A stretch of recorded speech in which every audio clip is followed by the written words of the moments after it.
সকালটা শুরু হয় এভাবেই যে হাতে একেবারেই সময় থাকে না কিছু করার। তো এখন তো শীতের সকাল, খুব তাড়াতাড়ি শীতের সকাল চলে যায়। সকালটা খুব দৌড়ঝাঁপ করে কাটে, কারণ 10টার মধ্যে আমাকে অফিসে পৌঁছতে হয়।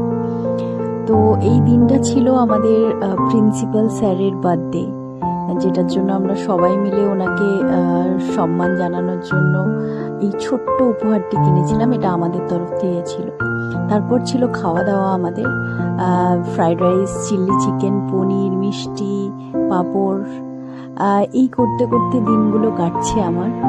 তারপর তো রাত হলেই, সন্ধে হওয়া থেকেই বাড়ি ফিরে আসা, আবার দ্রুত গতিতে এসে কাজে লাগা। Thank you for watching.